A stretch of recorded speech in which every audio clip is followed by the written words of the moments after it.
अध्याय 13 एक गंदी चाल। सभी को नमस्कार। मैं वेस्पर कॉरपोरेशन से मार्टिन बेली हूं।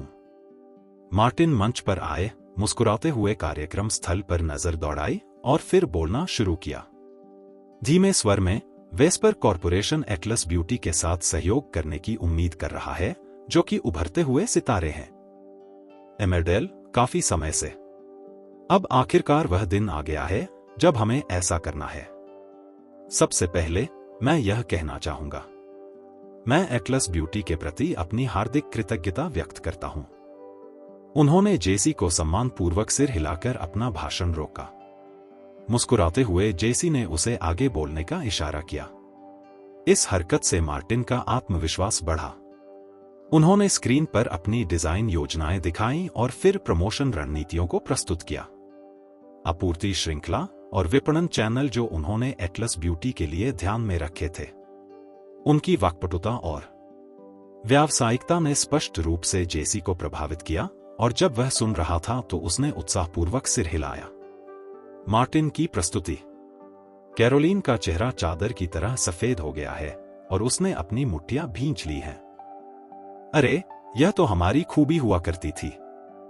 रेबेका ने कुछ भी नहीं कहा, बस लियो को एक ठंडी निगाह से देखा और चुपचाप अपना गुस्सा उस पर उतार दिया। पिछले कुछ वर्षों में वेस्पर कॉरपोरेशन ने खुद को एक परिपक्व और अनुभवी निगम के रूप में स्थापित कर लिया है। व्यवस्थित परिचालन प्रक्रिया। लेकिन मार्टिन ने वेस्पर के विकास में कोई भूमिका नहीं निभाई थी। वह केवल एक चोर जो सारा वैभव छीनने के लिए झपट्टा मारकर आया था। मार्टिन ने अपनी ब्रीफिंग समाप्त करने के बाद जेसी खड़ा हुआ और ताली बजाने लगा। बहुत बढ़िया। बाकी उपस्थित लोगों की प्रतिक्रिया स्पष्ट रूप से कम उत्साहपूर्ण थी, हालांकि वहां से धीमी तालियां बजीं। भीड़ किसी भी संकेत था। फिर भी मार्टिन यह सोचते हुए मुस्कुराए बिना नहीं रह सका, मुझे उम्मीद नहीं थी कि जेसी खुलेआम ऐसा करेगा। सार्वजनिक रूप से मेरा समर्थन नहीं कर सकते, लेकिन वह मुझे काफी दिखावा कर रहे हैं। आखिरकार वह पैसा सही तरीके से खर्च किया गया। बहुत बहुत धन्यवाद, मिस्टर वॉटसन। सुनने के लिए आप सभी का धन्यवाद। मार्टिन ने सभी को शांत रहने का इशारा किया, चमकते चेहरे के साथ। अचानक उसे कैरोलीन और रेबेका की एक झलक दिखी। उन्होंने यकीन करने के लिए आंखें सिकोड़ी, फिर मुस्कुराए। मिस्टर वॉटसन, आपने मशहूर 316 फीट के बारे में तो सुना ही होगा, घटना है ना? कैरोलीन और रेबेका के चेहरे पीले पड़ गए। अन्य प्रतिनिधि भी फुसफुसाने लगे और उन्हें कुछ बताने लगे। उत्सुक नजरें। जहां तक मुझे याद है, यह एक ऐसी घटना थी जिसमें फोर्ड परिवार के नाम से सूचीबद्ध सभी खाद्य फैक्ट्रियां बंद कर दी गई थी। क्या उसी दिन कदाचार के लिए रिपोर्ट कर दी गई थी? सही है।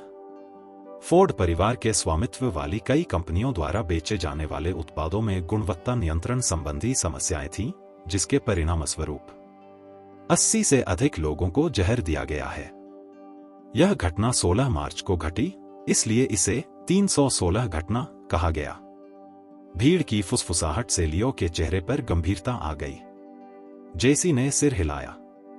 हां, मैं इसके बारे में थोड़ा बहुत जानता हूं। आपने इसका जिक्र क्यों किया? क्यों? मार्टिन के चेहरे पर तिरस्कार का भाव उभर आया। अच्छा, उस घटिया कंपनी के प्रतिनिधियों ने 316 घटना के लिए जिम्मेदार लोग आज रात उपस्थित हैं। ईमानदारी और निष्ठा, ये दो बातें हैं। नैतिक व्यवसाय संचालन के बुनियादी सिद्धांतों का पालन नहीं किया गया, और वह कंपनी दोनों ही मामलों में विफल रही है। मेरा मानना है कि इस तरह के धोखाधड़ी वाले कृत्यों को हमारे व्यापारिक हलकों में कभी बर्दाश्त नहीं किया जाना चाहिए। मिस्टर वॉटसन, मार्टिन ने रेबेका और कैरोलीन की ओर इशारा करते हुए कहा, निश्चित रूप से आप इस बात से सहमत होंगे कि वे दो धोखेबाज हैं। आज के कार्यक्रम में भाग लेने का उन्हें कोई अधिकार नहीं है। मेरा सुझाव है कि उन्हें जाने के लिए कहा जाए। सच में? जेसी ने गहरी भौहें सिकोड़ते हुए कहा। मुझे नहीं पता था कि वे इसमें शामिल थे। यह फोर्ड परिवार के अंतर्गत एक सहायक कंपनी थी जिसने बोली के लिए आवेदन किया था, और उन्होंने इसे सूची में डाल दिया था, बिना ज्यादा सोचे समझे। आज की कार्यवाही से बहुत पहले ही उन खाद्य कंपनियों को बंद कर दिया गया था। अचानक कैरोलीन और रेबेका ने खुद को दर्जनों आरोपों का सामना करते हुए पाया। नजरे, एक मिनट रुको, कैरोलीन ने जवाब दिया। हम लोग फंस गए थे। मार्टिन बेली, तुम्हारी हिम्मत कैसे हुई हमारे रिश्ते को खराब करने की? इस तरह के बदनामी वाले नाम। झूठ, मार्टिन ने मुस्कुराते हुए कहा। मुझे ऐसा नहीं लगता। यहां हर किसी ने तुम्हारे बारे में अपने अपने निष्कर्ष निकाले हैं। मैं तो कहूंगा कि यह पहले से ही है। वास्तव में यदि कमरे के माहौल को देखा जाए तो मार्टिन की धारणाएं सही हैं। बिल्कुल सही थे। जेसी ने एक पल के लिए मार्टिन के शब्दों पर विचार किया, फिर कैरोलीन और रेबेका की ओर मुड़ा। माफ करना, लेकिन मैं आप दोनों को यहां रहने की अनुमति नहीं दे सकता। कृपया इस कार्यक्रम से दूर चले जाए। कैरोलीन दंग रह गई। उसे उम्मीद नहीं थी कि चीजें इतनी जल्दी खराब हो जाएंगी, न ही उसे उम्मीद थी कि मार्टिन वास्तव में इस तरह सार्वजनिक रूप से उनकी पीठ में छुरा घोंपा। रेबेका जेसी के पास पहुंची। कृपया हम पर विश्वास करें, मिस्टर वॉटसन, उसने विनती की। हम नहीं हैं 316 घटना के अपराधी। हमें फंसाया गया था। 80 लोग भोजन विषाक्तता से पीड़ित हुए थे और उन्होंने उसी दिन फोर्ड परिवार के खिलाफ मामला दर्ज कराया था। यहां तक कि एक मूर्ख भी यह बता सकता है कि किसी ने पूरी घटना की साजिश रची है। लेकिन किस उद्देश्य से? कभी कभी केवल परिणाम ही मायने रखता था। अगर जेसी ने उन्हें अभी बाहर निकाल दिया तो जीत की कोई भी उम्मीद धराशायी हो जाएगी। यहां तक कि लियो को बर्बाद करने की उनकी योजना भी विफल हो जाएगी।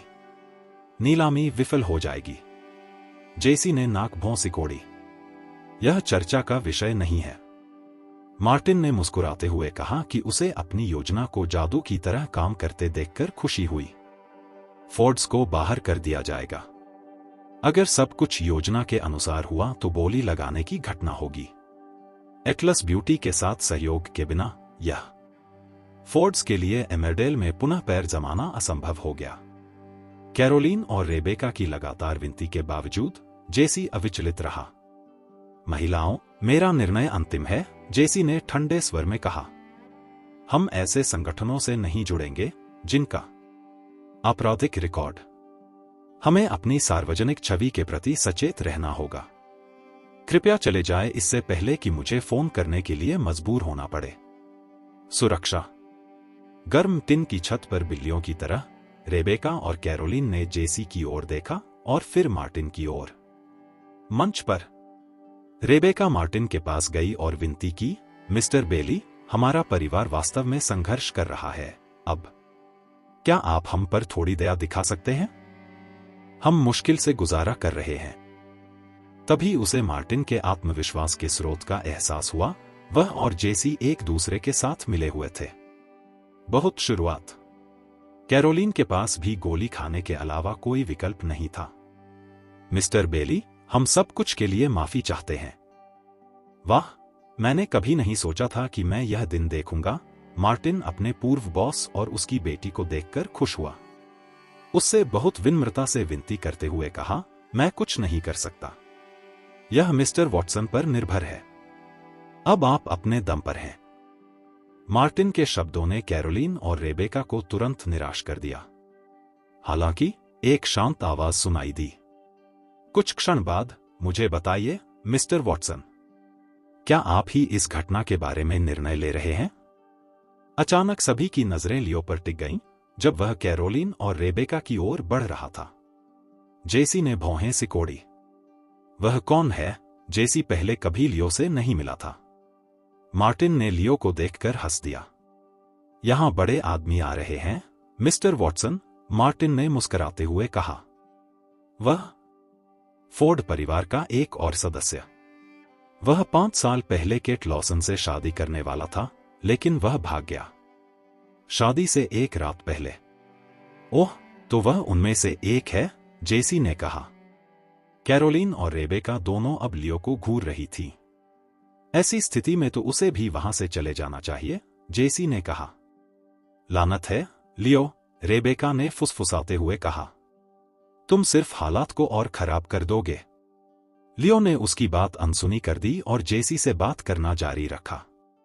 अगर मैं गलत नहीं हूं, मिस्टर वॉटसन, आप बस एक पहले दौर के समीक्षक, इसलिए आपको किसी भी बोलीदाता को बाहर करने का कोई अधिकार नहीं है। लियो आत्मविश्वास से मुस्कुराया। क्या ऐसा नहीं है? सही? तुम्हारी हिम्मत कैसे हुई? जेसी ने अपनी हथेली मेज पर पटक दी। तुम्हें लगता है कि मैं फोर्ड को छू नहीं पाऊंगा? परिवार? बस इतना ही? लियो जेसी की धमकी से बिल्कुल भी विचलित नहीं हुआ।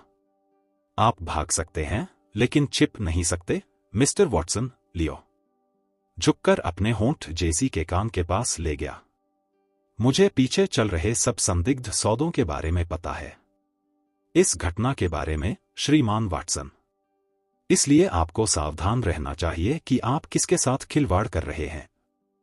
जेसी की आंखों में घबराहट के भाव उभर आए। वह चिढ़ गया और गुस्से से बोला, बकवास बहुत हो गया। यह बकवास है। सुरक्षाकर्मी, इन तीनों को परिसर से बाहर ले जाओ। तभी दरवाजा खुला और एक तेज, गूंजती आवाज गूंजी, मैं निश्चित रूप से तुम्हें प्रयास करते हुए देखना चाहूंगा, मिस्टर वॉटसन। जस्टिन अपने लोगों के साथ आगे बढ़ा।